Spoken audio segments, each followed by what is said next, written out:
Hello, this is J.N.S, and I really want to address the current fever around Kevin Samuel's death because there is an energy out there. So I mainly want to deal with the metaphysics of what we are witnessing because we have been very slow to get the memo collectively as a people is in terms of the new day and age that is being ushered in, and how there is being a change of guard, that many people subconsciously know things are going on. They're subconsciously reacting to this change of guard in very negative ways, unfortunately, and some productive ways, but it's not being addressed in a sense of emphatically stating this is what we're feeling coming in back in and what we're seeing ushered out, and by that, when I say we didn't get the memo, I'm talking about from the primordial mothers, the dark goddess, which is triple darkness, and the universe itself. And I'm going to explain how this all plays a part, but for the last 2,000 years those energies have been hidden from us, not due to any other external factors. Believe it or not, it was actually a system in place that we had 2,000 years ago, our own system based off of the universe and nature itself, that was dismantled to bring in a new day, which is a new age, which is the age of Pisces for the last 2,000 years. That is the age of organized religion, dogmatism, military, patriarchy, and just emotions as well. So that age lasted, and as we can see within the last 5 years, we've seen that change of guard. We're moving out of the age of Pisces, and we're going back into the age of the primordial mothers, the age of information, the Saturn crone mother energy, which is a very powerful energy. And we know the age of Aquarius is the original ruler of Aquarius was Saturn, which is a crone mother energy. I know that we don't like to go there because anything that was in its original form has been redacted or perverted. But I'm going to explain a lot of that. I'll explain how all of this plays into what we see, where we have these prominent figures, these black males, just, it's just a lot of things around going on with the Umar Johnson situation. We see with young Pharaoh and what's going on the internet with him and his dissension. Unfortunately, then we see what happened with Brother Polight getting caught with the young girls and all that fever around his name. And now we see this situation with Kevin Samuel. So there's an energy going around that is very much of the Saturn spirit, and we are maybe unaware of that. And as you melanated people globally, we've had certain things done. Many of it was ushered in by our own people, and things backfired, and of course you exploit people's weaknesses, and you what happened with us. We all know what happened to us globally in terms of the slave trade and all that stuff, but there were also other energies taking a place before that were going on. So what I'm going to be talking about is mainly outside of the current paradigms and pedagogies that you know today. We're talking about 2,000 years ago, prior to any contact with Indo-Arabs, Europeans, Latino, whatever, you have it, Asians. We're talking about that period. So I'm going to be bringing in some information that may be kind of like to you, but it is going to be based off of you melanated pedagogy. That also means globally. It's to North America, Asia, Africa, and the Caribbean. These are First Nation peoples. We're going to be addressing the dynamics that we had before that contact, and why you see this energy of where the old vanguard is being changed, and we'll address all these things. But we see this trend of for the last 2 years I would even say 2 years. It's literally just been a year, and we've seen the trend of the nature boy just got arrested. We've seen this trend of the Umar Johnsons and the brother Polights and the Tahooties. All of this drama around these names, or these controversies around these figures, and ultimate demise in some sense, some in a physical sense, or some in a more humiliating sense as well. And with the death of Kevin Samuels, was a very polarizing figure. Many people were sad. Many people were indifferent. Many people gloated. So there's this reaction that you see on the internet regarding this figure, and people are losing their minds on all sides, if you ask me. And I just wanted to address some things about that in particular, because this is an energy on this planet that has returned, of the ancient ones, and this manifestation of all that must go back into its proper order, into its functionalism. So what we're seeing now is this ushering in of the age of the Aquarius, the information age, which is also the age of logic, and ruled by Saturn. Now, the baby ruler is Uranus, but that's more recent, and that also has a very powerful energy attached to it that is relevant to what is going on, that we see in our community. And I titled this video, "The Goddess is Not to be Mocked," because unfortunately, we have majority of our people are very unaware of our true essence of what we are as a people, but also of the things we were doing, our own systems, before our descent in with this colonization shit, and with the various slave trades, the specific slave trade, the Indian slave trade, the transatlantic slave trade, all of these things that kind of were ushered in to dominate you melanated people, to put us under a spell. Literal blood sacrifice, literal rituals done on our people, the swapping of identities, chaos magic, all of these things done to kind of put our people in a slumber, and to this brainwashing apparatus that just literally led to people to forget whole chunks of their history, or did not study history. And so we have all these distractions, all of this matrix shit. We all know that this simulation that we live in. We pretty much know that there are many things that have not been addressed and healed within our own community since the last 500 years of being subjugated under the system. But it took 2,000 years to really get it in its full function. But what I want to address Kevin Samuels and what kind of energy is attached to that, as well as this change of the guard. So when it comes to our people collectively, I want to address how the ignorance of the laws of the universe will not prevent you from getting the frame tore out your ass. And ignorance of the laws of electromagnetism, ignorance of the laws of what we can observe with our physical eyes in nature. Just ignoring nature, is not just going to prevent you from getting your ass smacked up. And that's a fact. So when it comes to Kevin Samuels, he was a very inflammatory character, and it's as simple as that. We all know that.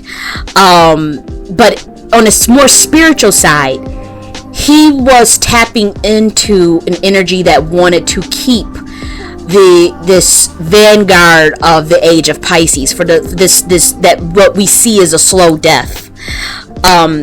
He was a plant, and I'll explain that. Whether that is good or bad, right or wrong, that's not the point. A plant is a plant. To pretty much disseminate an energy of where the old vanguard stays in place in terms of this brotherhood, and that this stifling of what we see, and as far as the Chrome Mother returning, that could be stifled for a bit. Now, Kevin Samuels, the people say that he spoke the truth. He was telling people about themselves. I guess there's certain people that feel that way, and they have a right. They have a right to their opinion, but not to facts. And what I see with Kevin Samuels is I didn't see him as a force for good for this community, because there were too many things put out in place in terms of letting us know what he was for. So a lot of people, we used to see this thing called join the CIA and join the FBI on the Instagram pages. I went through all the photos like a couple of weeks ago and realized that this anagram did not exist anymore. So it was an anagram for his brand. It did not literally mean, CIA and FBI in the sense of what he was saying. It was supposed to mean something about courtesy or intelligence or something. I can't even remember, but it was a double entendre, and that was very obvious because years ago when he was saying that that anagram did not exist, or this thing that he had it for his platform, that connection was not made years ago. It was recent when people were calling it out. When I remember when people started to come forward, and say, why did they say join the stuff about the CIA and stuff on it? Now it becomes this thing, this marketing tool. But that was a double entendre. It was a communication. This is a psyop. So every few years or every couple of decades, they send out people who would be in charge of ushering some sort of social engineering of the community, or to keep a certain community from dabbling in certain information, to keep their focus on this and not that. That happens, and we know that psyop social engineering programming happens, and certain people usher in energies, good or bad, right or wrong. That is just a fact. So Kevin Samuels was chosen to usher in that energy of the old vanguard, to keep pretty much you melanated people from really doing the deep shadow work that is needed to get them out of their current condition. So when we hear him speak about the very shallow, the surface level things of that on surface I guess people would need to work on, of course, it didn't really, it's in terms of its functionalism, the ideology as its function, for it to be that inflammatory, that means something went amiss. And for one group to just love the rhetoric, and for another group to be offended by the rhetoric or whatever, there was something amiss in terms of its functionalism. It didn't bring some sort of fruitful tangibles to the community that benefited the community and propelled them to sort of empowerment, and particularly getting their own land back, having their own autonomy, their own agency, having their own, being in charge of their very apparatuses that we see that makes a civilization, your economics, your schooling, your education, your medical field, everything. That rhetoric was not going to get this community to that. That is very obvious to me. And we saw when he went viral on World Star Hip Hop for telling some lady that they were below average and all this stuff, and that kind of rhetoric would, in terms of its functionalism, is not was not going to propel the black community into any greatness. And we can see that maybe certain people would take that advice or whatever he was saying, or the fundamental message of being realistic about expectations is something that is valuable, obviously, but the way you go about delivering that message, but also the pedagogy in which you root it in, is very important. So see, I don't even care about delivery. I listen to some people that say some wild shit. They say I actually love very raw people, dark people, and by that I mean people that just tap into the collective conscious of reality, and not some fluffy bullshit. So I get that, but it was to me, my issue was the pedagogy that it was rooted in was not substantiated with what melanated people actually needed. It was something. It was a depth missing. It was not accounting for any historical reference for the last 2,000 years. It was just strictly a paradigm, a Western paradigm, a Western pedagogy. You guys need to, I guess, this sexual marketplace. But there's the thing of the idea of a sexual marketplace is actually real, and it's in nature. It's rooted in millions of years of evolutionary biology. And by this I don't mean the evolutionary theory that they're talking about. I'm talking about the idea of evolutionary biology itself. That exists. You can see a sperm turn into fertilize an egg, and the egg turns into a fucking fetus, and then the baby, and so that's evolution, clearly. So that is that's where I'm heading at when I say these things.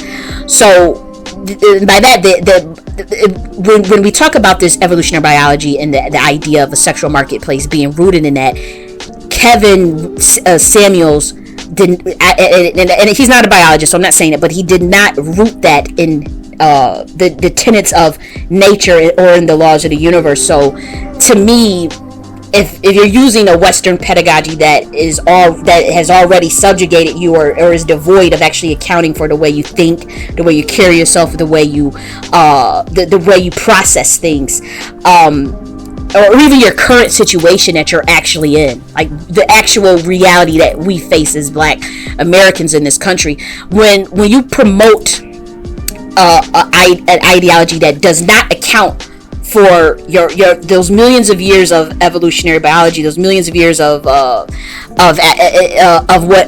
own history, and just rooted in Westernism, that to me I knew that then and there would be polarizing.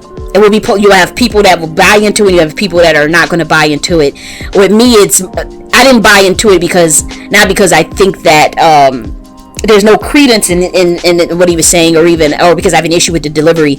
No, it's just because I'm a very deep thinker, and I can see when something is why something would be amiss, and I'll go into details with that.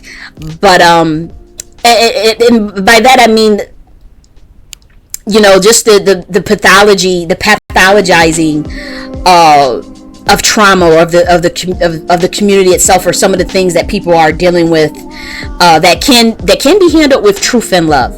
So there is a time and a space to just be honest with someone. But in terms of Kevin Samuel's message, it didn't account for how does one actually evolve their consciousness to this high value level, or this. It just was a lot missing, and there are people saying that there was this promotion of the nuclear family that he was doing. I have not seen any clip promoting that. Was the words nuclear family used, or did you imply that, or was that your interpretation of what the nuclear family was? I haven't seen him say the man, woman, and child ma'at, and I didn't never hear him say anything about the essence of the nuclear family. I just want to know. I would need some time-stamped videos, giving me showing me the evidence of where he was really promoting this idea of the nuclear family, the man, woman, and child, building their own, the individual economic enterprise, they have family values, and then you can extrapolate that to the entire community, I guess. But I didn't see anything about this nuclear family, but I did see clips stating that children, we shouldn't necessarily believe children when they're sexually molested. And I saw that clip. They were playing that clip all over social media. I also saw a clip of where he told the lady that was being beat by her man that she should go back to him. Now I saw that. I also saw him mocking a Black woman's death.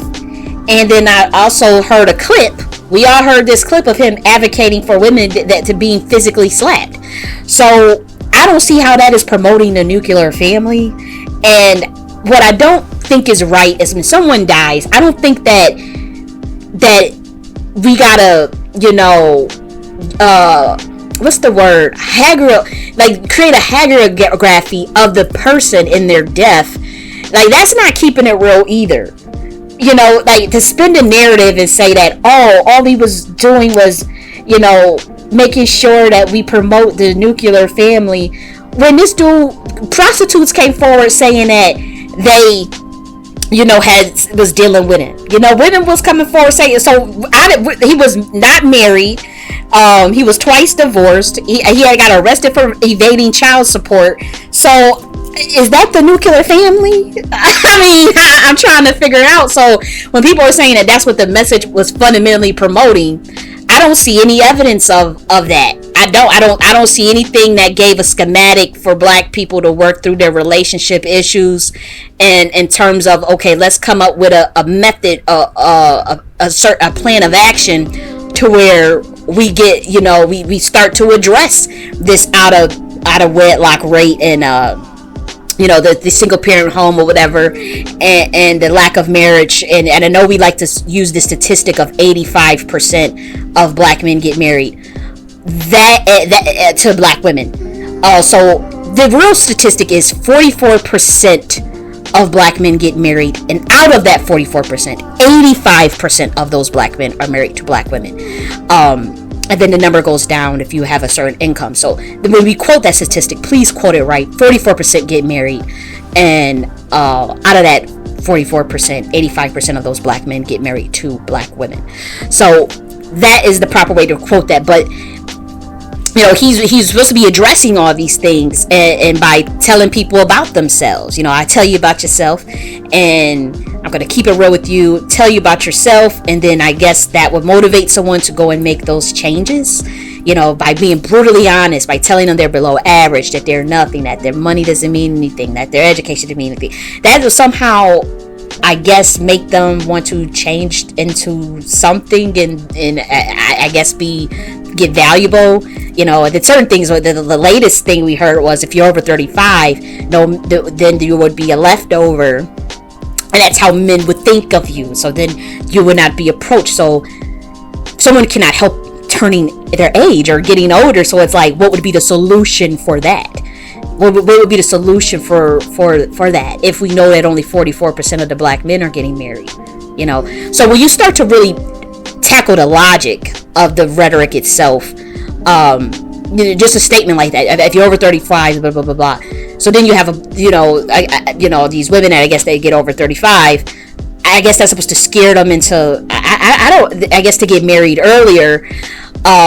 When you have research that states those who get married in their 20s, they have their divorce rate is like 70%, like it's high as hell. And those who get married later in their 30s, they actually have a more chance of being stable. Then we have research that states that the most happiest people, the people, are actually unmarried or single with no children, because they have so much time to do what they want. And that there's also data out there that states that once a woman gets married, she actually experiences more depression throughout that marriage, and the men actually experience less depression. So we have all of these data out here for us to really assess if we really want to come up with something that's going to mend relationships between black women and black men. There's like research that we can actually use to then come up with a very sound strategy and solution to the problems. But when you state something that is just not rooted in, it's not even rooted in the pedagogy that exists, so it's not even rooted in any concrete research, but then it's not rooted in what you can see in nature, and it's not rooted in the universal laws of the universe itself. So it's like, it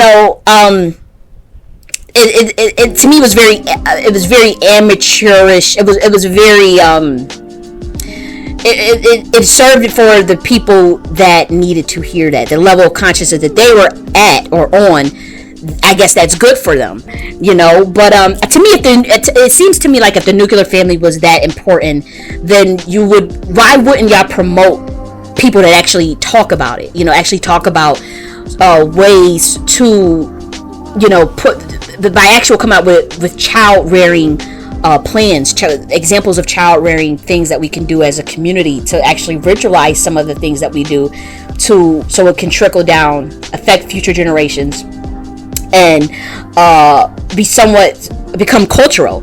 Like there's ways to really reprogram this whole community, and people, some people, they really take it serious, so I didn't see anything teaching about shadow work, asking black men and black women questions about their childhood, so they can journal and address some of their childhood traumas. I didn't see any of that. But I've been the person to write information about that, about the gender stuff, and about putting it back together. About I have a whole book dealing with gender and relationships, of how one of the I think the sub chapters was titled cooperation.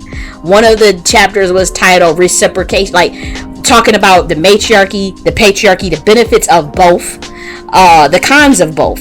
How do a human society just usher in those different gendered social structures, whether it's a matriarchy or patriarchy? We've been doing that for a good 60,000 years as far as the evidence that we have of it. So it serves its functionalism. But I say that to say, like, if the nuclear family was so important to y'all, like, why approach that in such a toxic manner, where you would have all this polarizing, it was so polarizing. Most of the women didn't like it. Then the women that y'all did, the few women that y'all used to pick to, hey, you agree with this? Hey, say you agree with this rhetoric. That we do that, to get the, because there's always outliers, So to me, it seems like people wanted to sit and listen to that toxicity in terms of like, if you shouldn't believe children when they're all molested, we can't believe them all, and all that. To me, it seemed like people wanted to see other people get judged and put under the fire with no compassion, and with really no solutions that address trauma. Most of our people we're traumatized people that have been through a lot of shit for the last 1,000 years, who've had everything taken from them, and having to start from the bottom to really ascend. And we're still in the growing pains of figuring out this whole thing in terms of having our own infrastructure and having sovereignty outside of the Western dominance. And that is things that those are things that we are currently dealing with. So to see someone come out with a rhetoric that would ultimately divide, whether that was the intention or not, that would ultimately divide black women and black men. And then for one party to say, hey, he's just trying to put our family, he's just putting this together, he's just trying to tell you the truth about yourself so that you can change. And then you got one other side saying, hey, well, I feel that was disrespectful, or I feel that wasn't rooted in logic, or I feel like that didn't account for history, or that it wasn't really, that's not even nature. Like some of the stuff that was being like promoted, I'm like, what? And so you have that is what you call a psyop. That's what you call social engineering. That is what you call a plant. And this is the fact that y'all can't see that shit is just mind-boggling like a motherfucker. It's like, how can y'all see that this person was sent to cause a bunch of chaos and distraction? Ultimately is what it was. It didn't keep you, none of these men that's listening to Kevin Samuels was doing no shadow work on their subconscious mind, reprogram their subconscious mind so that they can become men again under this system. And by that, we know what I'm talking about. Any you melanated man that was listening to him, you have your own set of goals and things that you must do on planet Earth for your own ascension that have nothing to do with high value and fit. And I've made 100K of fiat currency of money that's not even backed by gold or something. Not like that. That is not. It's like And then to see people so like, oh my gosh, like you guys are being so disrespectful, and you guys don't want to listen to what we're trying to say as far as his rhetoric, the people that support him. It's like that rhetoric was not going to get Black Americans up and about by rebuilding this infrastructure. It's a lot of work that we have to do, and that rhetoric is not the work. I'm not saying it's not needed in its entirety, but that rhetoric was not going to get Black Americans back in the game again from what we got to do. And I know a lot of people are not as serious as me and don't really care about all of that stuff. You know, they're just in the matrix. They love this system. They're going to go to work 9 to 5 and for 40-50 years retire and, you know, whatever, pay off their mortgage and all that. So we're dealing with people that are very cookie cutter, that are bought and completely into the system. You work for 50-60 years making someone else rich, you die, you buy a home hopefully, or the 30-year mortgage, you go to, you know, school, whatever. It's just a very cookie cutter life. You don't question much. You just go to the grocery store to get your food. You pay for water, even though water is naturally free. You're gonna go and pay for fruit and veggies, even though that stuff can naturally grow. You know, whatever. That's your business. That's, yeah. Everybody address life the way some people just here to play in a sandbox. You know, but we've been trumped in this system of a corporatized system that we really don't have much autonomy in, much agency in, including the Black men that are in it, or the melanated men that are in it. They have to go collectively, maybe not individually, but collectively. They have to go to external forces or another man's patriarch for much of the sustenance that they have, even if it's for a job or healthcare or education or housing. Pretty much food, pretty much unless you're completely sovereign and living out off the grid in nature, you pretty much are dependent on a whole another man's system for all these things. So to me, you know, as a woman, I realize that, you know, to me it's like, well, how do you address that? How do you address that from happening? How do you get out of that system? You know what I mean? What can be done to, even if it was a coexistence with that system, how do you have the most sovereignty, at least over your basics, your food, your water, your shelter? So to me, Kevin Samuel's rhetoric did not address that. So to me, it's none and void. You know what I mean? Like if you read some of the work of Neely Fuller, how he says how being, as far as being a man under this system, he kept it real.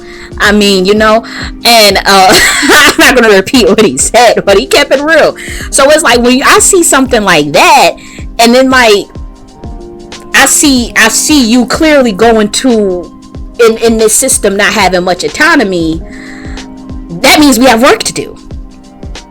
So when I see y'all online arguing about relationships and gender wars and stuff like that, it is a little annoying. You know, you meet people where they at, but I'm just saying, with me, I'm a very serious person, so you got to understand, like, that's just my personality trait. Just like Kevin Samuel had his personality trait, you got your personality trait. My personality trait is the very neurotic and probably a deep thinker. I think deeper than probably what I need to half of the time. My friends and family used to make this joke. They say you would overthink water in the water bottle. I used to have a lot of water bottles in my hand with water in it, and they just were like, you overthink everything. You overthinking about that water in that damn bottle right there. That's what they used to say, and just laugh, and it was a running joke. So that's my personality trait. So but you know, it's real. It's not like I'm not saying something that's just so erroneous. Like, are we not, like, we see the stats, we see the data in terms of what's going on with Black Americans and the future of even just our wealth. We have this thing in 2053 is supposed to go down to zero, and what we've been surviving, we'll survive. We're gonna be growing our own food. We're gonna be doing what we have to do, learning how to build our own shelters with these trees. We're gonna be just fine, if you ask me. But in terms of, in this system, there is such a thing as becoming a permanent underclass if you have to depend on fiat currency for your daily sustenance and for jobs.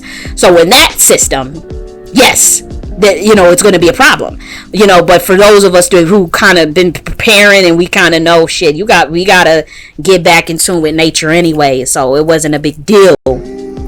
It's not a big deal to some of us, but we still want to offer solutions for our people.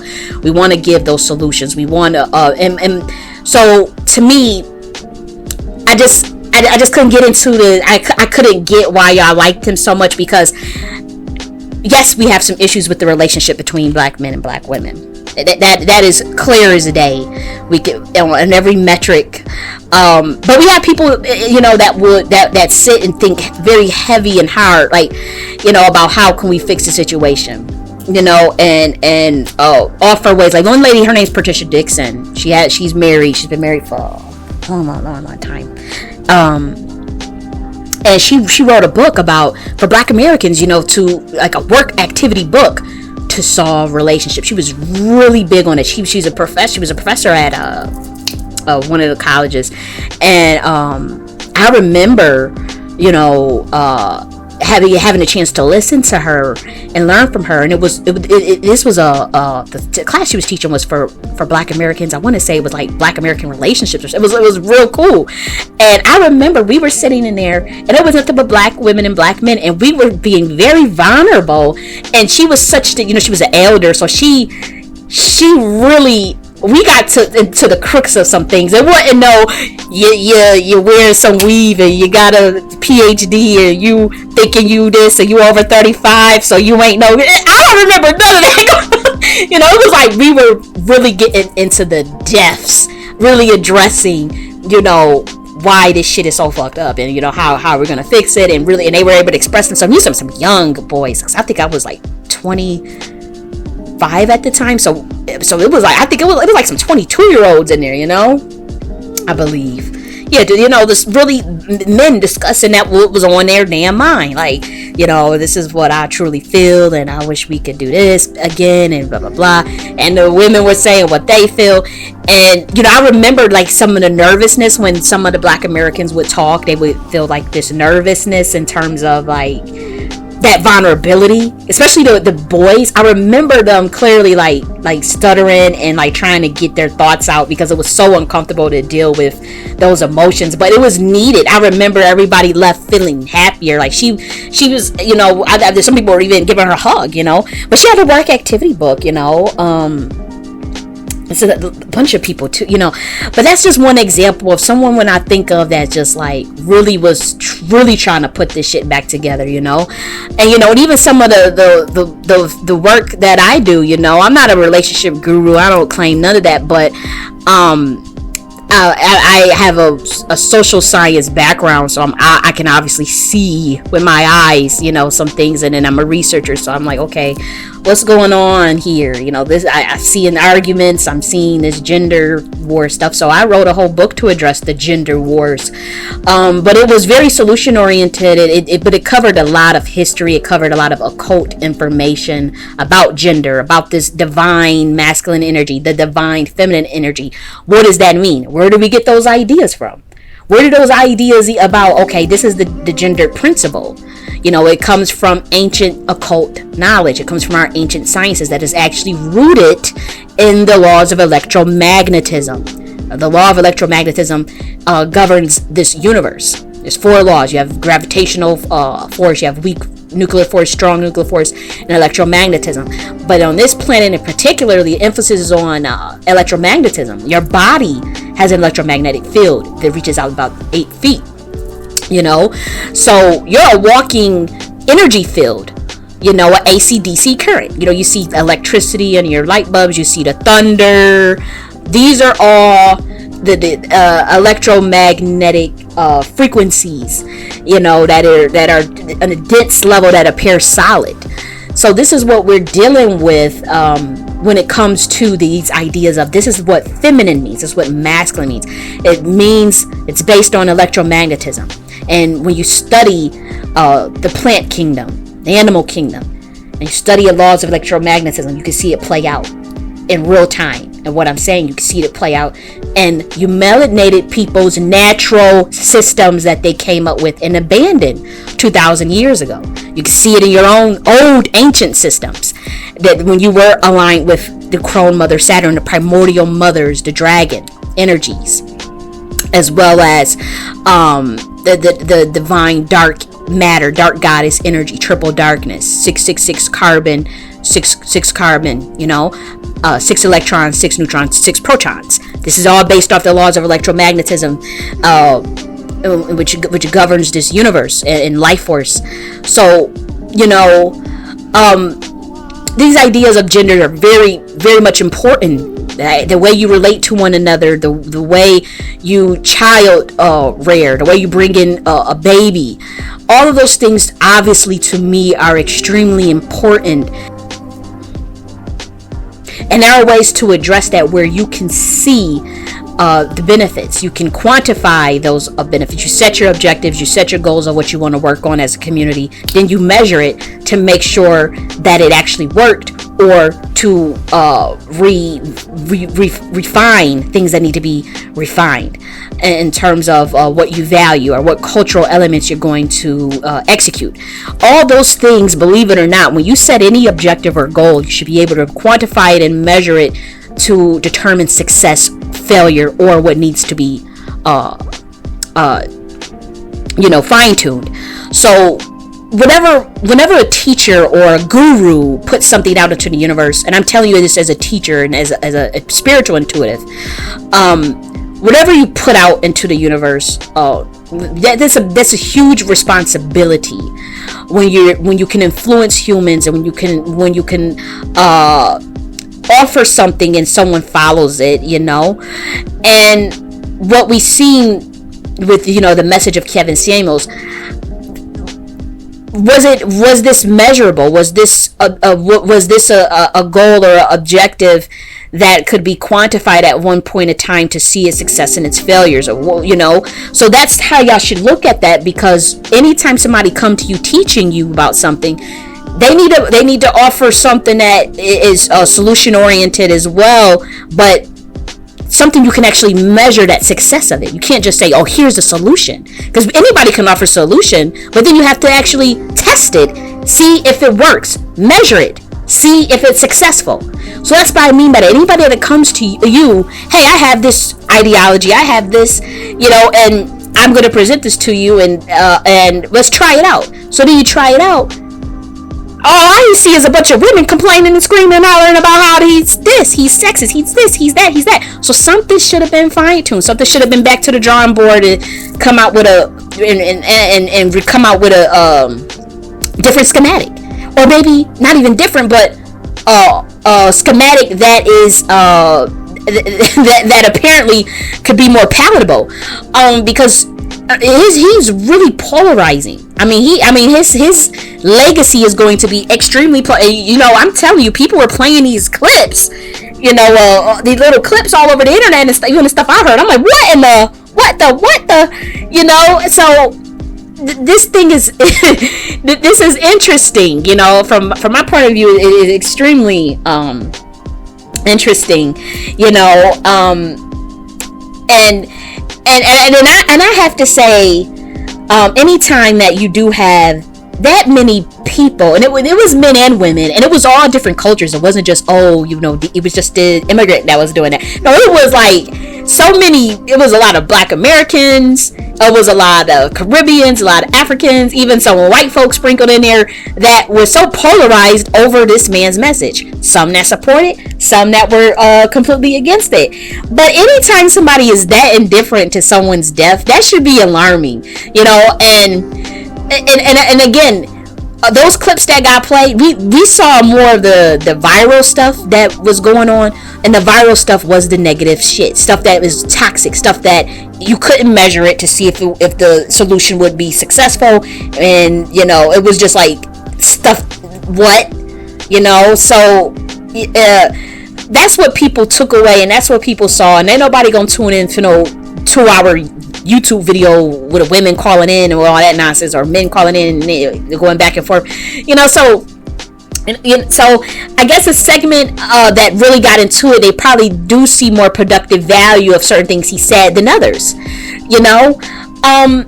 But I have again, I said what I said about the plant, and how these double entendres that he was using, CIA and FBI in particular, that's a running interference psyop on the black community. They do that. They've been doing that for years, you know. And I kept saying that it was a double entendre for years. I seen it immediately at Boule. I saw all this shit. So I do think that paperwork will come out on his individual. I don't even give it 20 years before shocking stuff just gets released. And like, oh, you know, just like with the founder of, you know, like how they the founder of what's that, Kwanzaa, and how they even Nature Boy, believe it or not, that's a psyop. That's another one that we missed, that we don't see. We just think somebody just went out with $300,000 out the country and was just going. No, that it's monitoring. It's social. It's a lot of, some things are experimentation. Some things are programming, some things are social engineering, some things is distraction. So sometimes the experiment or the psyop will have different goals and objectives. But for this one, it was clear divide, more chaos, get you arguing and get you distracted, because nobody does the shadow work, or no one realizes that the Saturn Crone Mother Energy is back. Saturn Crone Mother Energy is you melanated people's energy. Yes, indeed. It's the energy that has always been with you, what we call dark energy, but dark matter makes up 95% of the universe. Is that not, you know, the case? And you're carbon based. You're melanated. You as far as the you melanin that you have is pitch black. So that mirrors the nature of the universe. Without the sun, it is always pitch black. And that mirrors the dark energy that governs the whole solar system, the whole universe, the galaxy, the multiverse. That is dark energy, dark space. That energy governs you melanated people, but then you have certain planets that govern people as well. You know, that kind of oversee things, that kind of act as a satellite that can beam shit to us. We don't ever want to think of it like that in those terms, but that is also a very true thing. And Saturn is definitely one of those planets, just like you have some of you melanated people come from Sirius A, Sirius B, Sirius C, you know, you come from different star systems and whatnot. I know that's very deep, but yes, Saturn energy in relations to planet Earth, because we come here on 3D dimension. Whether you came from Sirius A, whether you came from Sirius B, whether you came from a whole other different constellation, being under that Saturn energy is natural because of the influence that it has on planet Earth itself. Once you come through the ether and you're a spirit running around here inside a human body, that Saturn energy is governing you melanated folk. So we've always had that. We always knew that, for one. So a lot of our systems were based on the idea of the Queen Mothership. If you guys want to learn more about it, just type in Queen Mothership. Things will pop up. I've written a whole book on it, but it was basically a system, a diarchy system. So your politics, your governance, your infrastructure was ran off of a diarchy of feminine energy, masculine energy. So it wasn't even so much about the gender at that point, because we're bringing it down to like the essence of feminine. The feminine principle and the masculine principle must work in tandem to come up with logical structures for their communities, whether it's the judicial systems, the textile systems, your economics, your shamanism, your medical. All of this had a balance to it that in our culture, but it was more. It was more in tune with the Saturn Crone Mother energy. It was more in tune with the laws of electromagnetism. The same way you see the elephants going, the same way you see the bonobo monkey, the gorilla, the ape, the lion, the horse, the cow. All of these beautiful creatures that you see out there, they go by an order in their social structures, and we did too. So, but when you study that electromagnetism, it's AC to DC current. So it's like a lot of those societies were matriarchal. A lot of those societies in a plant kingdom, animal kingdom, and our old order as well. So it was like, okay, you have this idea of this Queen Mother, or these elders, or these oracles that can guide our society, can help the king make a decision, can help the military strategy for the warriors. That's why you had at some point women warrior, Amazon warriors, and all. It wasn't a big deal, but all of those things had a structure, and for the most part, men didn't really care. Black men in particular, I can only speak for you melanated people, because this system was not even found among the Asians and the Europeans. The Europeans never had a system like that at maybe a remote group somewhere. But as far as you melanated people across various continents shared this same ideology, including in North America. For those of us copper colored that were indigenous here, we also had to come to find out it's the exact same system of governance that was occultically dismantled for a time being, because just to experiment and to see what we could do with our mystery sciences if we wanted to try to alter certain laws. And I know black men, they don't study this stuff or this information, so they don't know what. I might be losing people right now. It might be but basically, you have these occult brotherhoods, these priesthoods that come into some truth, come into pretty much what I'm saying. They know that as far as like there's more AC current in your body than DC current. There's more. The electromagnetism is based off of the divine feminine, divine masculine, but the divine feminine giving rise to the masculine. I can prove this in like over 22 religions. They're esoteric books basically saying the same information. I can show you this in science. I can show you this in terms of electromagnetism. I can show you this in our own ancient cultures. Then I can show you this in nature. I can show you this in actual biology too, with even the way a baby is born. So this is what is nature. And this does not take away from anyone's power. The divine masculine is extremely powerful, but these are manifestations of us energy expressing itself. And I know people believe that at certain highest levels of consciousness that you transcend and become nothingness, but nothingness doesn't just give rise to the feminine. Then the feminine gives rise to the masculine, and then you have this masculine and feminine energy working in tandem. And even some energy, that energy even seen just nothing more of an expression of itself. I don't believe that you come from, if you can see that AC current is always there. I don't think that at certain point you just become nothingness, and that is necessarily the highest level. I don't buy it. And for those, I'm talking about the occult stuff, but I don't buy that that there's just sunyata, this idea of emptiness at a certain level of consciousness, and that there's just no idea of the feminine and masculine principle. I personally do not believe that idea itself. I think it may be a dichotomy to separate them, and it may be one on a certain level, but I don't think it's nothingness. I think that they become one maybe at a certain level. I actually, they do, because they come together and produce a baby, and then the baby is another whole human, or a whole animal. So I will say that black men, they know about these knowledge back in those days. The ones that had like nobility, and the ones who the priesthood, they knew of this knowledge, and then they knew of various mystery sciences that they can use, and things that they can do to see if they can reverse some things, or how would things look like if we did this instead of this. How would that look like? That was a very new concept for black men, but it was something to experiment, something they're curious about. The thing is, when you shake up shit, there's consequences. Things can backfire. Things could go awry. You get warnings. So many of those oracles, many people step forward. There was even instances of full-blown warfare between black men and black women, trying to fighting over the throne, fighting over who would get this power, this idea of, hey, we don't have to follow that queen mother shit.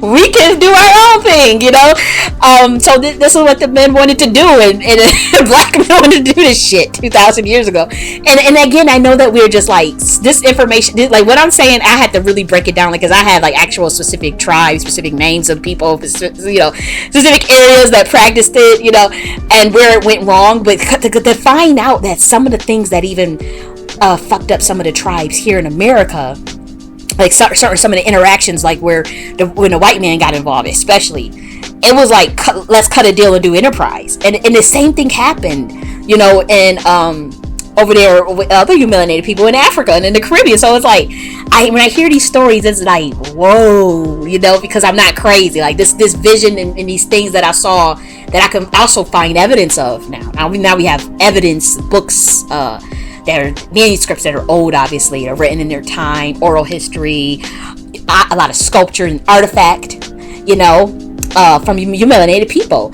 that are telling this ideas that I'm talking about, this electromagnetism, this divine dark goddess, this primordial mother, this idea of the queen mothership. This is real shit, and it was a system that we lived under for a good 60,000 years. I could show you paintings in some of these caves, like the Bombo caves, right? You go into the fucking cave, you see some of your melanated people. You see these black men warriors with spears in their hand, and you see like these these little animal that they going after, right? And then you see these black women's with these big old booty, like they literally draw these big asses on it. It's a 60,000-year-old painting, dude. In this caves, and they got this big old booties, and with these basket on their head or something on their head, or these breasts out, I guess they getting some seeds in their hands, or like planting something, I don't know, but just seeing something like that, it's like, there was clearly some type of structure, some sort of idea. The division of labor by gender certainly existed even back then. This idea of what's pragmatic, or what makes more sense in terms of who has more muscle mass, and who, it's interesting to see, just in the oral histories and the written manuscripts of some of these ancient peoples, as well as some of the things they left, where you can see this idea of them aligning with whatever they found in nature, because people studied animal, and nature. Like if you look at some of our greatest inventors, or Black American inventors, if you've seen some of their pastimes of what they used to like to do, they used to study animals for fun. Like even like how we found out that bees have echolocation and bees can see colors. That came from like a black man just studying bees. He just obsessed with the bees. George Washington Carver used to always like to studying animals, insect nature. So a lot of those who I noticed who had that inventive mind, when you ask them what they get inspired by, they'll tell you, I watched birds, I watched this, So our societies were based off of the study of nature. Pretty much the elephant had a big influence. The Black Panther, if you're in, if you're indigenous to America, you have the cat, the cheetah. You have the Black Panther. Those are animals that are indigenous to North America. You have the eagle. Certain things that you would watch, owls. To learn how to base your society from. In Africa, it was obviously the elephant, the lion, But when you study these animals, they have a pretty much stagnant social structure too. That is gendered, So we were copying what we saw. We look at it, the elephant as a matriarchal elephant. Elephants are matriarchal. Lions are matriarchal. When you study their social systems, and you start to see the things that work, how organized they are. They have very organized infrastructures. Dolphins do too. Dolphins, they used to really love to communicate with you melanated people thousands of years ago. They used to really actually do the fishing for us. We don't want to talk about that though, because they don't help us anymore, because they look. They don't really want to be bothered no more, but that's a story for another day. But if you study even how dolphins, they have more social interaction cues, more social structures than men and women, as far as like their ideas of relationships, their ideas on sexuality. Like dolphins are out of this world. We know they're smart as hell, but just because an animal communicates and differently I don't see us as superior to animals. So when I bring these examples of these animals, I don't think that we have a higher consciousness than some of them. Maybe a fucking fly, fruit flies, obviously chicken. But when it comes to some of the ancient creatures, like the elephant, like the lion, like the turtle, like certain, now those animals, I think that they have a lot of wisdom, and they have high consciousness. So I do think that, I know for a fact that melanated humans, black humans, were watching animals, studying them, getting ideas, getting inspiration from them, and they were doing the same with us. So that is what our gender laws were always based on. The way we interacted with one another, the way our societies functioned, and the way relationships were. That was based on this idea of, electromagnetism. What's in nature? What do we see around us? And so to forget that because of religious dogmas or colonization, slavery, what have you, personally wanting to usher in new systems, or types of even psyops, but you have to use ritual and your mystery sciences to conduct such experiment. So all of those things contributed to this period that we find ourselves in now.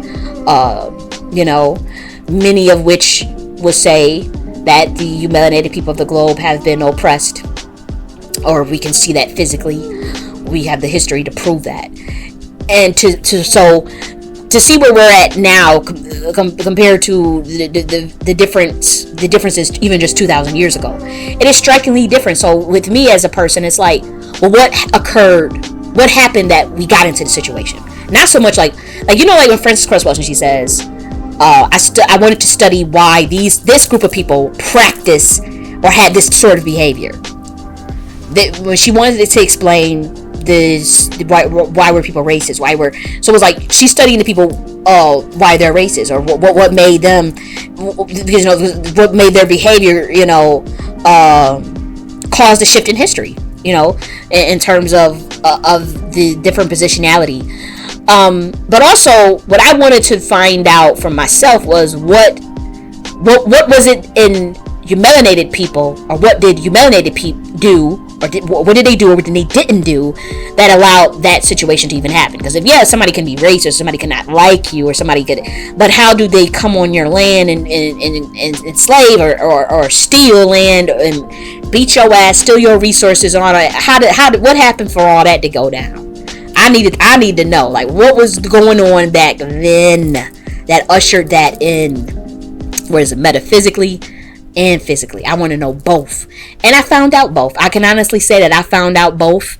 What I do know, it is very controversial things, because we're not telling the whole story of how we got into the situation, and knowing the whole story could actually empower us to realize, hey, if anything that you've done that contributed to or ushered in a new paradigm where you unfortunately had to suffer at the bottom due to this experiment going wrong, then you can do whatever you can easily get yourself out of it.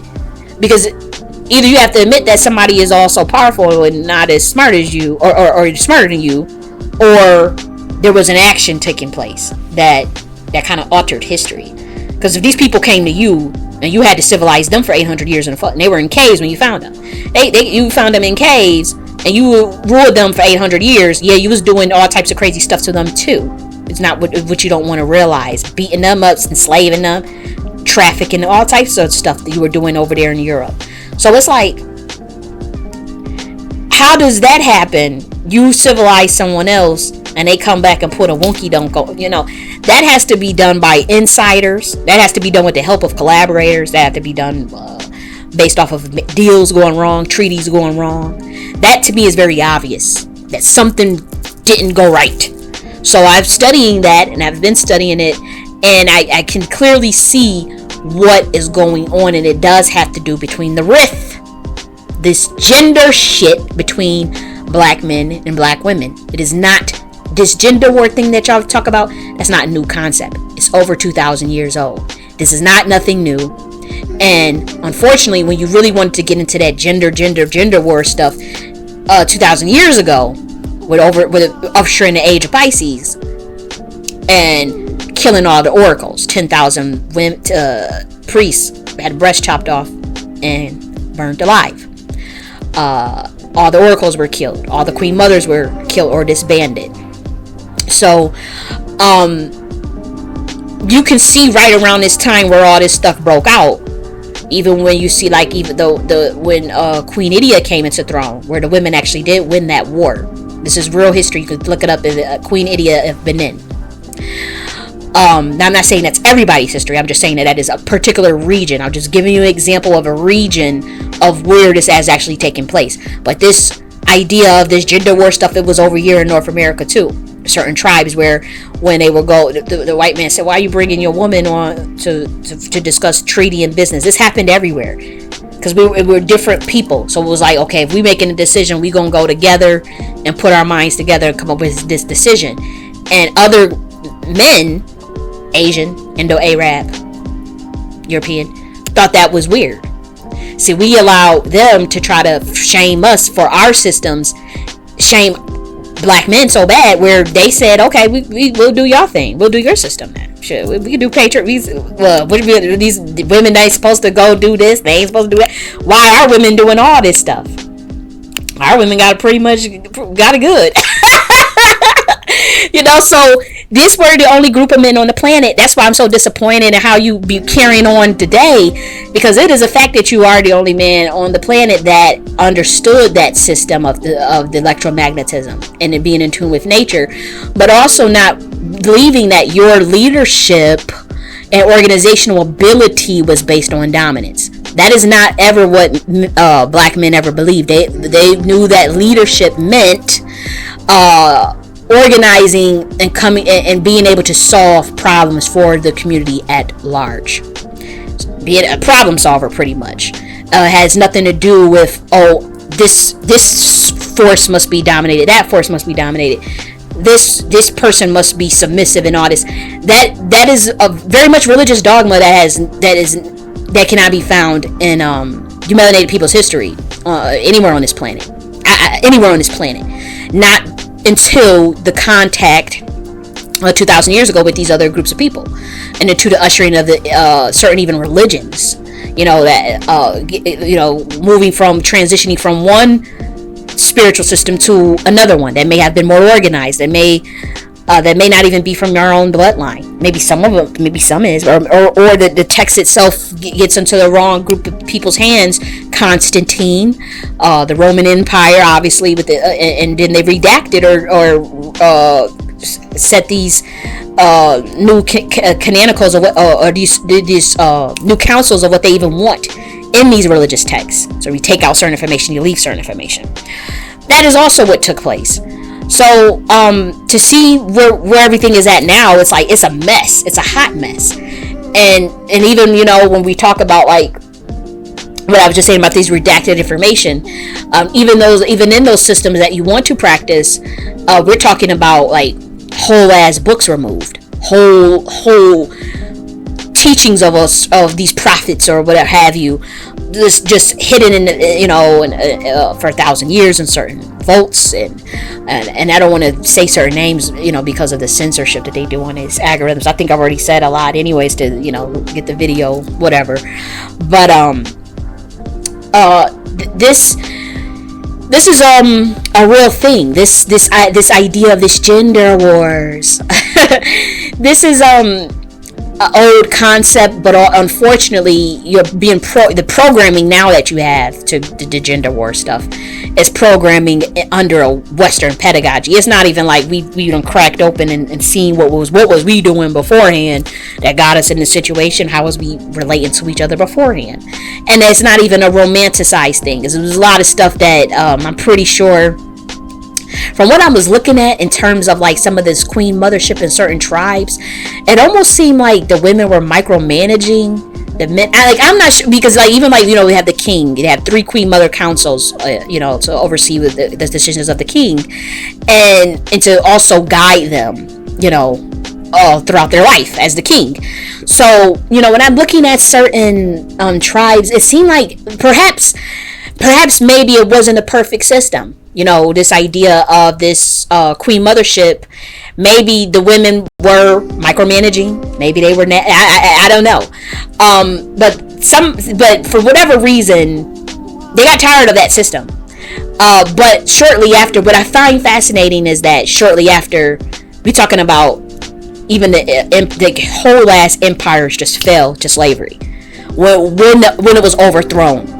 So that is very interesting to me, is when you can see whole tribes taking over after they done killed all their queen mothers off, or after they done killed all the oracles, or started their own sex trafficking rings. Like, this stuff is real. Like that to me, I find that weird that everything's just started falling globally for the melanated people after they was like, hey, the hell with this system. Let's usher in new pedagogy. Let's usher in a new paradigm.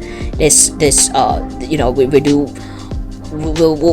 try to change the current, basically. Try to change the AC to DC current. How do you change the laws of electromagnetism? So it was like, let's experiment.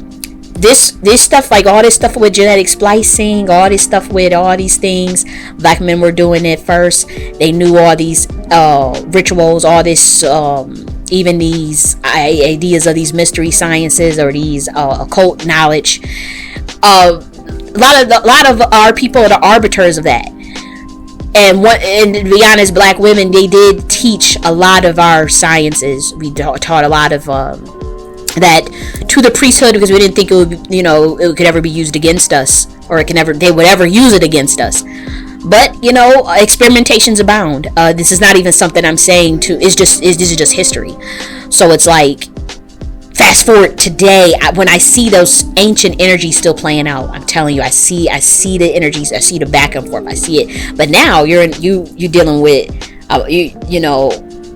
a difference of not having your empires anymore, a whole difference of a whole system, a whole matrix. Like, so that is interesting to me, to see all that play out, and then to see you try to obsess over relations, obsess over gender, obsessed over it because it's something that is fundamentally broken due to ritual and that took place 2,000 years ago. Warfare, ritual that took place literally. So you still see this energy play out. That's why it's like, you got all these relationship gurus, think like a man. You got the black women's and she doing these things of trying to get this relationship stuff. All of this obsession with relationship. Nobody is obsessed with relationships as they are with community building or economics. It's clearly something that we know fundamentally. If you fix the relationships, then you can fix. You can work together to really develop your own infrastructure, to come up with an enterprise architecture to get your ass up out of this situation, or to get back, to at least get more autonomy on this planet Earth, or to get back in tune with nature. Let's just say that. So you see all that playing out, and so I think that is warranted. I do think that is something we should be thinking of, just like this obsession with the nuclear family. Something in us deep down in the crevices of our subconscious collective knows that the way you relate to one another as a gendered species, as a social creature, that there's something deep there. To me, it's like, it's something that that if that is fucked up and if that ain't right, nothing's gonna be right. And you're right to think that, because 2,000 years ago, what happened. That when that got messed up, everything went down. Now, you in your epigenetics and your collective consciousness, you have been so traumatized over everything that all of this stuff is buried. So now you're acting subconsciously on something and not addressing it consciously because of shame, guilt, or not wanting to face the truth. So we all do that as humans. So to me, when I see the black Americans and the other melanated people, when you focus on relationships, on somebody got to do this, somebody got to fix this for me, somebody got to fix this, do this, all of that is unsettledness, uneasiness with this, because the way you're practicing everything is not in tune with in nature. It's not. There is nothing. But the way that you treat one another cannot be found in the animal kingdom. It just cannot. The pimp stuff, the women's doing the pimping thing and all that can't be found in nature at all. Or this idea of none of this hostility between men and women, none of that can be found in nature. So to me, there's like, what is keeping you from nature? You can't blame anyone else. We have to kind of look within to see what the hell is going on, in terms of this relating to one another. Yes, your history influences that as well. So not gonna just say, don't account for how these things have been carrying out. But in terms of if something is keeping you from fixing the relationships and fixing it, and we can't just say it's the white man, because we have awareness of how that system deviated us from coming together. So even if you have recognition of the factors that contributed to the problem, then you have to just work on a solution. So if we have actual awareness of the factors, the overthrow of the Queen Mothership, the descent of getting colonized and getting enslaved, and all this other stuff, all the histories that you melanated people have. If you account for those factors, then you account for sabotage or inequity. If you can account for all of that, then you're charged with coming up with a solution. If you consciously know that these are the things that affect the relationship building, then you have to come up with a solution. That's just a fact. But in the case of, like, say, a situation with Kevin Samuels, when you see this people, an uproar over the solutions that he proposed, then maybe that solution is not as objective or measure oriented as it should be. Perhaps the solution is not as measure oriented in terms of its productive value. And again, I know that's a very mechanical way of looking at things, but we have two sides to us. We have a very spiritual, metaphysical essence to us, and then we have the analytical, technical abilities. This is exist in all humans. So for me, I integrate them together. I don't put one over the other. I like to put it together because they're both very important.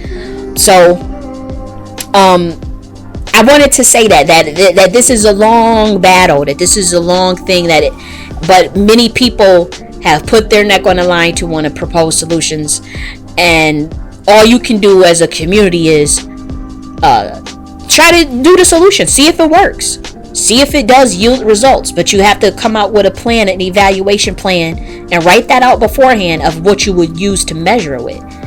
Did you see a less increase in out of wedlock birth? Did you see an increase in marriage? Did you see an increase in cooperative building? Did you see an increase in whatever it is?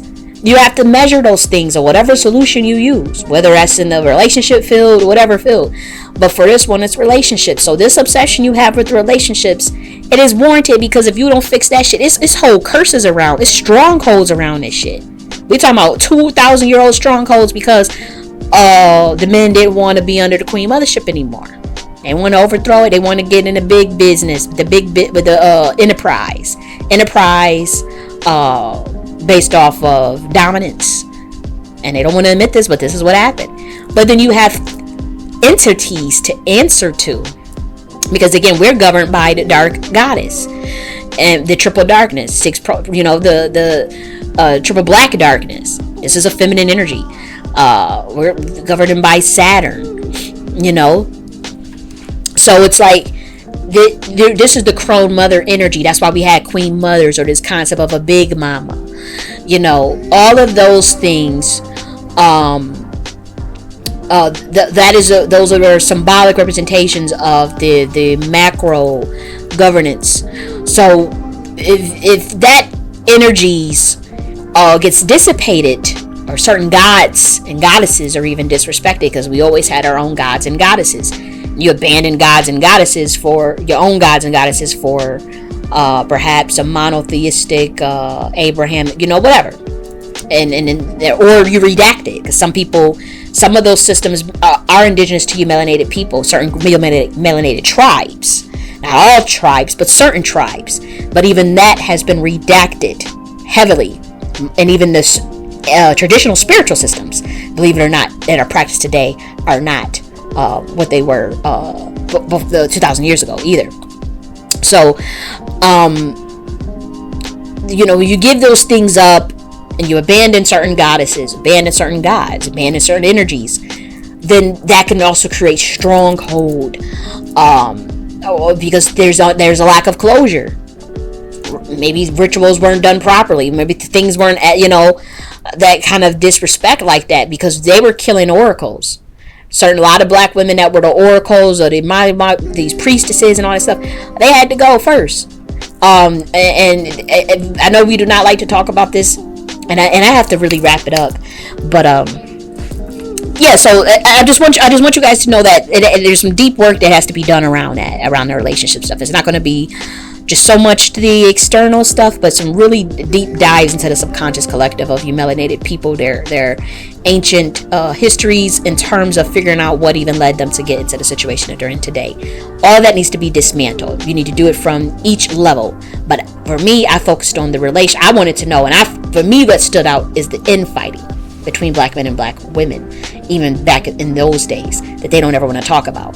That started because of this white man. What you got your woman not doing all this stuff for? And there's literally, like, even if you look at Asantewaa, Queen Asantewaa, there's some of her writings. There's people that have documented history of them saying, why, when they had a problem with me coming to talk for the tribe, or they had the Europeans were looking like laughing at the men because they had to bring their women, and all these things. That is the nobility, that's dealing with that stuff, and the merchant class is dealing with that. But that to me is very important, because it's like those are the people that's kind of running, the nobility is running the society. So when that shit break up like that, it's like, when that is messed up, then that's the key to getting into the front door of a whole community.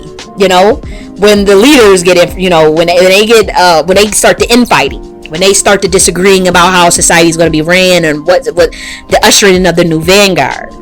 Now, we ain't doing this queen mother shit no more. Like, you made every decision, you've been micromanaging my ass, but to me, even if it wasn't a perfect system, and we all know nothing is perfect, I just find it interesting that those kingdoms fell shortly after, and shortly after that ushering in of the new age. I find it interesting that we lost those very empires globally, or the tribes got enslaved. If you're here in North America, it's a lot of shit, man, that we don't like to talk about, and we're not addressing, because that's the shadow work. That's the shadow side that black men and black women have to tap into.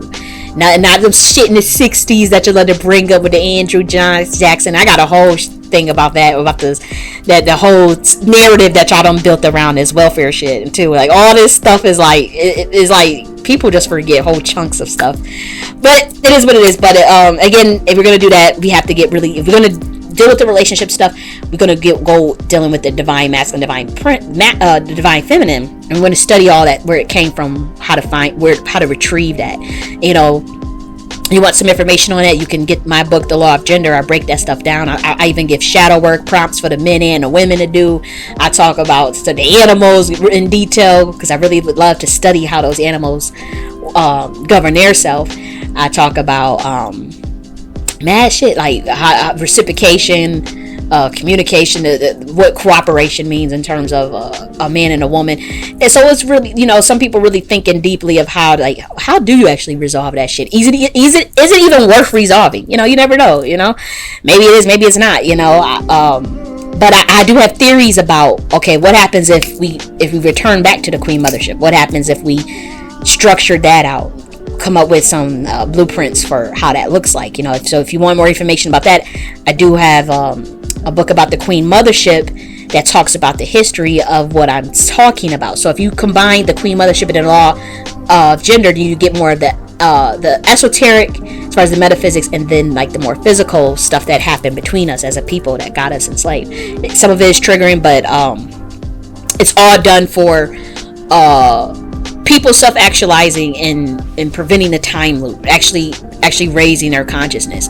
Nothing is said to put nobody down and make nobody feel no type of way about themselves. It's like, hey, how do you not time loop again, and how do we get back to things that can actually help us? And I do know the queen mothership book is like based off of like more of the East and it did not really do a good job. It didn't do a good job at all of covering the melanated people of North America. So it did focus on the melanated people in Africa.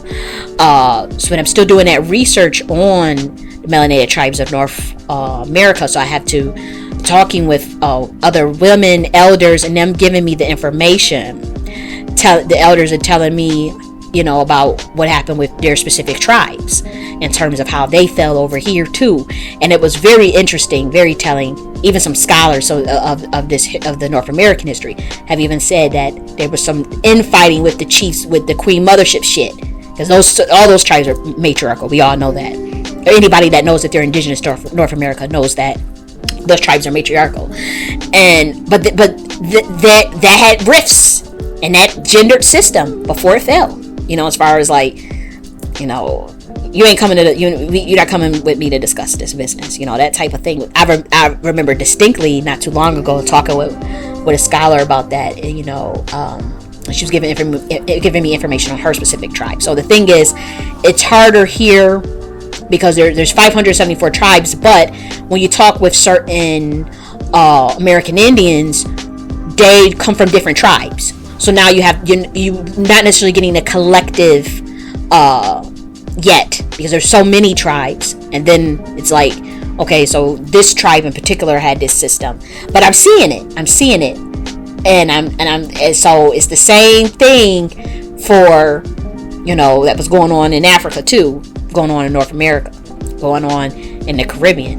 So even if you're not, even if you're indigenous to this land, or if you're not even on the continent, that book can still, just on a human level, could still give you some insight, and it may even spark some more oral history from our grandparents and stuff, and from telling us like, okay, yeah, this is what was going on in their particular tribes, or even just getting those manuscripts. There's a lot of manuscripts, there's a lot of documented stuff from back then that we can get our hands on too.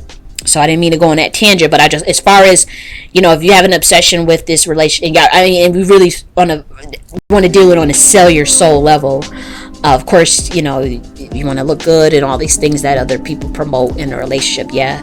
But just something if you want an in-depth level, or even to use that information to see how you can develop a structured society, then it could be used for that too. But another thing I want to say about this Kevin Samuel thing is, people were saying, comparing, his rhetoric to like the rhetoric of like other people, like the thing called the Mac lessons, and they were saying like, oh, it was the same thing. And I do have to say that I widely disagree with that. I do not think those are the same, put on the same thing. Again, we're looking at functionalism, and we're looking at the productive value of a rhetoric in terms of whatever someone is proposing in terms of a solution. Then you have to measure the success of that. So to me, when you look at the Mac lessons and you look at whatever Samuel Kevins was talking about, they're not on its, because I'm familiar with the Mac lessons. Actually, I think they were on this, on a Wibbly site, and with the exception of probably like a couple of things I didn't agree with, I didn't put that. I don't know. I didn't have that reaction to anything that I heard from that, to some of the things I've heard from Kevin Samuels. So I just don't see how those are. I don't think that's a fair comparison. Me personally, I don't think that the rhetoric is the same. I don't think that the intention is the same. I don't think that the pedagogy is necessarily the same. To me, in essence, it is more talking about that sexual marketplace and what people can do to put their best foot forward. I do say that that is a factor in both, but again, the way it's situated, and even some of the clips that I heard from Kevin Samuels was wild. Like some of the stuff that was playing to me, I didn't take it like, oh, this is enlightening me, this is gonna make me become reach my greatest potential, and I'm going. I just didn't get that. I'm not saying I got that from Mac lessons either, but I just don't put. I just feel like one had more productive value. Personally, I do think that stuff that was in those books actually help men be able to communicate with women, to talk with women. That is, to me, is a different and based on that, if those women, if you can measure the success of that, because those guys will come in to give their testimony. Hey, I'm getting more ladies open up to me. The ladies is choosing me. That to me is a different. To me, is a different method, a different framework. Even if the intention, even if the idea of like sexual marketplace, put your best foot forward, there's different methodologies in how that information got out or was presented. So to me, and I know that, again, that's overthinking it. I know it's like, oh, it ain't that deep, but it is for when you're making these comparisons. I think one had more productive value in how many of those men over the last 20 years were saying that they were able to have more confidence in themselves. That's very different than all these other women coming forward from Kevin Samuel saying that their confidence was put down. So it's like, those are two different things, but that's just me. So, and in terms of like this idea of women being accountable, women, women don't want to be accountable. You women, I want to hear the truth. I think that's bullshit, because, if that's the case, like, there was this thing called the level up movement that black women had, like, oh, you gotta level up. You need to put your best foot forward, get yourself together, get your health together, get your beauty together, like all of these things. Learn some femininity, like even the femininity movement. When you look at the level up movement, went into the femininity movement thing that's going on. All of these things to recapture the masculine and feminine, if you notice. So you got to pay attention to that. Please, get that Law of Gender book, because it'll really expand your mind in terms of all this shit. But when this level up stuff came out, nobody had no pushback for that. Did you see black women acting a fool about leveling up? They was happy to level up. They was happy to learn how to do their hair and learn how to do their makeup properly, and learn how to do their natural hair. I remember there were some groups that you had to pay to get into, like private groups. You paid to get into it, right? And we would talk about eating healthier. One of them was eating healthier, makeup application, and very surface level stuff. But again, these were women that's trying to increase sexual market value or whatever. So, I remember you paid the money or whatever, and every week there was a testimony. A girl would come forward and they would show the makeover, like the before and after. I'll never forget that. And I remember those women were looking so much better. They were changing their diet and everything. They took some time to do meditation. There was shadow work. I mean, those groups where women were doing shadow work. So this idea of like, oh, you don't want to be held accountable. I'm like, a lot of the work that black folk need to do, and I'm gonna keep it real with you, should be in private. And this goes for black men and black women. A lot of the shadow work, a lot of that deep-rooted healing of the traumas, the things that the women go through, the things that the men go through, that shit, you can't really be on like you can promote, I guess, a little bit on the marketing on the social media stuff, but a lot of that stuff got to be in private groups, private chats. By that I mean, like, some of the groups I've been in have been private. Like some of the stuff you have to sign NDAs. Like even some of the stuff that if you got to sign confidentiality agreements, NDAs. You have to give certain information about yourself. You got to sign contracts just to shut the hell up. This is serious stuff. These were black women that were focusing on doing the work, the inner engineering, the self evaluations. With these groups.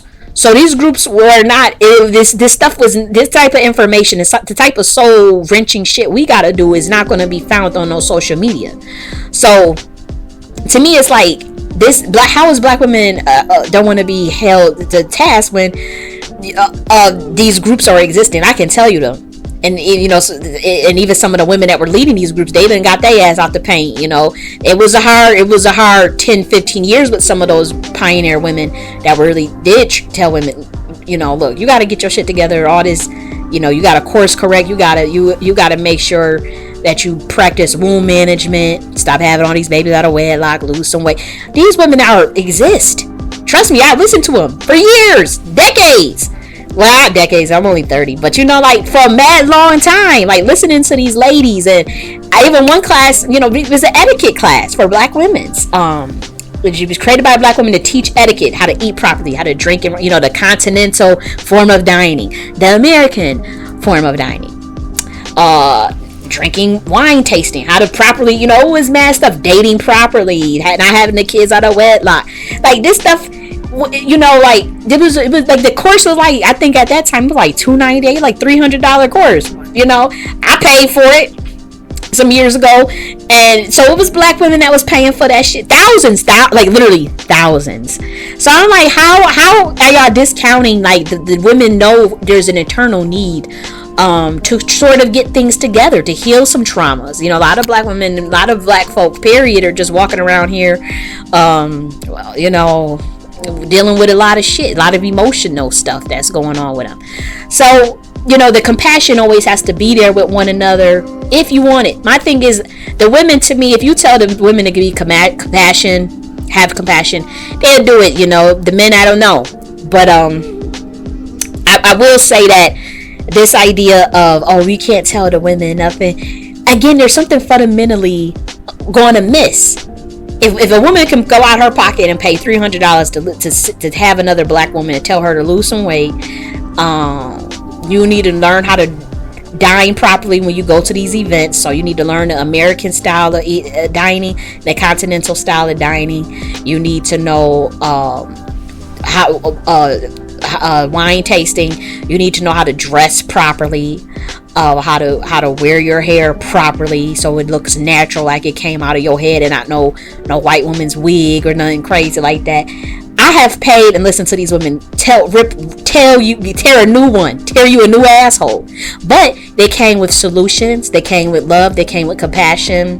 Many of those women, they were listening to these ladies, thousands of them that date black men. So don't even want to hear it like that's about that level up stuff was about the divestment. Though these are two different movements. Level up had nothing to do with anything. Even technically, none of those movements have it. They shouldn't have anything to really do with men. It should have to do with your inner engineering and your soul. Then the shit come into place when you relate to anyone. Once you got your shit together, it should be easy peasy. Physical and mental, emotional and spiritual. Once you get that shit done, so I don't want to hear it like, the black woman don't want to be told, some things can be really ridiculous. Some, like, let's be real, like some things that you can say can just be ridiculous, not rooted in logic, and people have knee-jerk reactions to it. It's not even like, people will listen, People listen to my little solutions that I've come for with women that, men will listen. So that's not the issue. It's just more so like, did you just say something that just like how can somebody help their age, as far as, once they get older, then you tell them they had no value after a certain age, like stupid shit like that. Like that is not productive, but I would say for this community, the relationship stuff, there's something inherent in you that knows that something is going to miss in that department, and it's been that way. I know you think it's been that way just because of slavery and something like that. No, that shit been that way for thousands of years. Hell yeah. And it was not always that way though, because we got the evidence of some cultures go back 10,000 years, 20,000 years. In America alone, we go back 20,000 BC. So it's like in other areas, you like Africa, we talking about 60,000 year old paintings and shit, So it's like we have these records and we know what we was doing beforehand. It's like, but is anybody really going to promote that? Is anybody going to promote the Queen Mothership again? I am, because I know Saturn is here. Like when I say like this Chrome Mother energy is so powerful, the primordial mothers, the dragons. Like I know y'all like to think like, reptilian is bad and the dragon or the snake gods are bad. Not all of them. Some, yes, but not all of them. Some of them were watching you. Some of them were helping your ass as you melanated people on this planet. So when we want to give up the dragons and the primordial mother and turn our back on some very powerful energies and entities that have always guided us for thousands of years, for because of ego and power, pursuit of power, and then things go all south.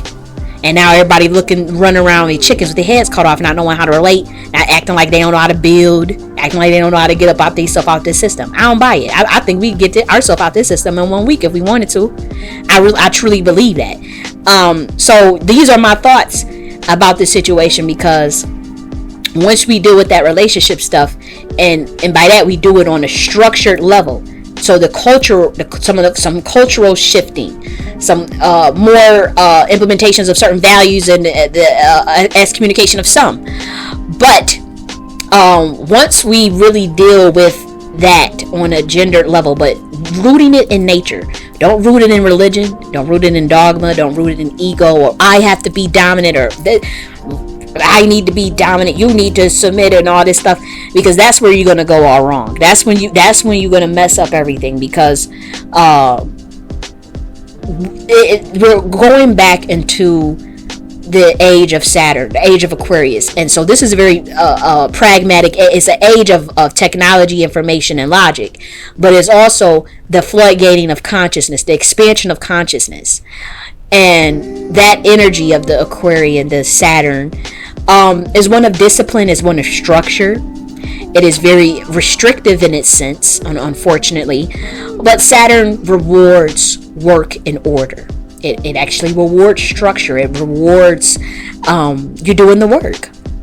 So, and unfortunately, you may not see the fruits of your labor until, that means with Saturn energy, it's like, got to dig a little bit more, do a little bit more self-reflection, do a little more introspection, do a little bit more discipline, precision, discipline and precision. That's what Sun Ra used to teach. So, that's all that means for us. When you see, when we talk about like going back on the change of guard, and unfortunately, black men, they sense that energy. They know it's on and popping. So it's like, okay, hey, how do we get these women from really tapping into that divine, to that dark mother? She can be the light feminine, but it's like, y'all will need your bitches going back to the dark goddess energy. Don't go into the dragon, the primordial mother. So a lot of that is like, hey, this pick me, this energy of, hey, ladies, you actually need to do this so we can give you validation. That system is dead. Like, it is a dead system because it is not found in nature. So if these black women were studying these elephants and these lions, and like really studying them and saying, hey, I can make a whole system. I could come up with a schematic based on the way I see their structure, to structure my own community, like they used to do thousands of years ago. Once them black women start doing that, once they start looking at the Black Panther, once they start looking at these birds around here, then it's a wrap, because it is what it is in nature. And then you'll see us go back. It's already coming, whether you want it or not. But for this system, under this system, with the women being ignorant, with the women not knowing their actual true essence, it benefits men in this society, all men. So it's like, when this energy is easier to tap into, when the goddess is just like, hey, when the dark goddess is just like, I'm here, what are you gonna do? When that energy is around, so easily accessible for black women, then it's like the distractions has to come. Now this comes from very high levels. I'm not even saying this come from black men. I'm saying this comes from very high levels. You have to send out your plans, you have to send out your agents, you have to send out people to be distracted. Because black Americans and all these other melanated people going back to that dark goddess, asking for the redemption, asking for the way out, asking that dark matter energy for help with manifestation, to get them out of the system, to get them back in power. It's the easiest it's ever been. It's the easiest ever been at this time. So they don't want a lot of you melanated folk working with those powers, because they're divine, they're feminine. Black men know this on a subconscious level. That's why some black men, they marry Zilidantor. And if you're in the Haitian culture, they have the dark goddess Zilidantor. There's multiple primordial mother. The same energy, same essence, fire, raw, that spirit. So some of them know that, and they'll give honor, and this is just what it is. Varying degrees, but this is very, very powerful energy that, if used and wielded correctly by the arbiters, the black woman who gives birth to the black man, if she was harvesting those energies from the bowel of her wombs, she can change this whole society very, very, very quickly, and very intelligently as well. And the black man, this is what you have to accept. Now, I could bring you the science. I can show you the evidence of this stuff. I can show you what I know. But it's going to require some reflection and introspection on both parties.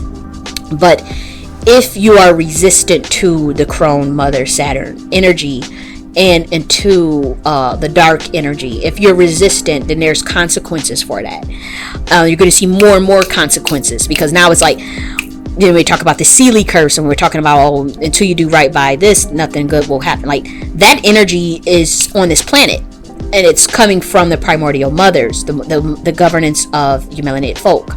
So that power, she has her henchmen. A lot of her henchmen, by that we're talking about spiritual entities now. We're going deep. She got her spiritual henchmen.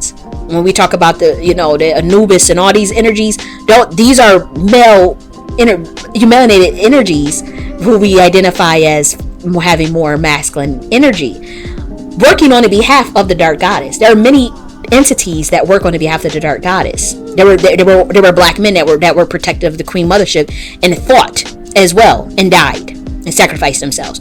Those were loyal to that regime. So a lot of them got killed and slaughtered as well.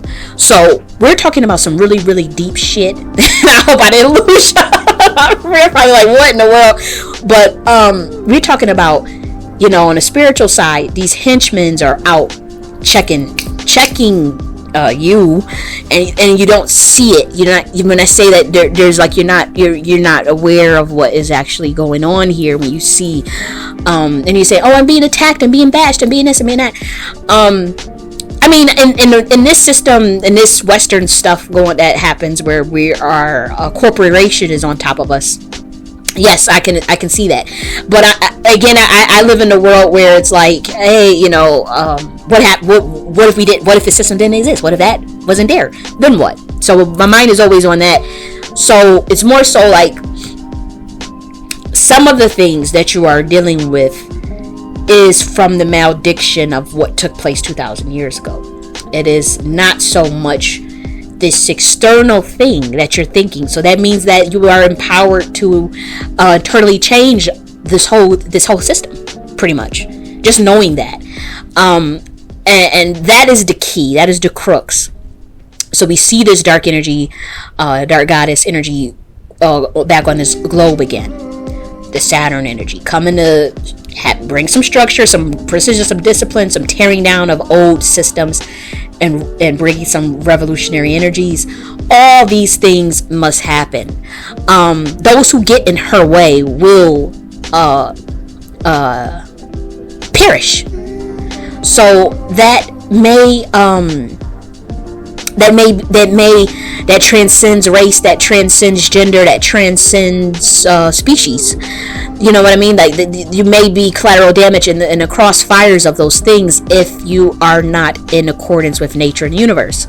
So I will say that when we see these men that the community loves so much, the brother Polights, the pharaohs and all this stuff, and you see them just completely just looking crazy out here, or just even no longer in existence, then all in a year like that, and you got all these people talking about these women coming forward, like, some of these women, they're saying, some of the descendants of the oracles, like myself, some knew the fates of these men years ago, as oracles, as sibyls.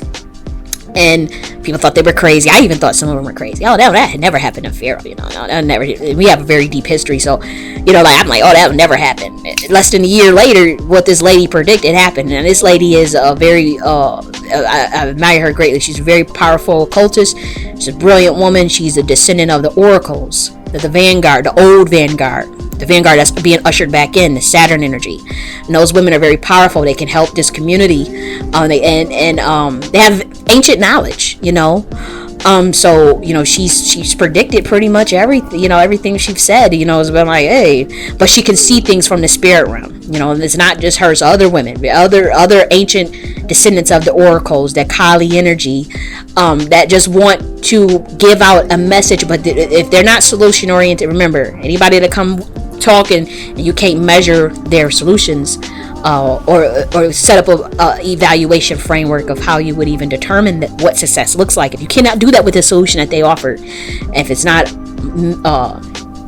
measure oriented, you should tell them to go back to the drawing board and try to tweak that, and come back again, or maybe even ignore them. So unfortunately, the community is up in an uproar. It's so polarizing. Half the community is glad Samuel Kevin, you know what I mean, he's gone, and some people are sad.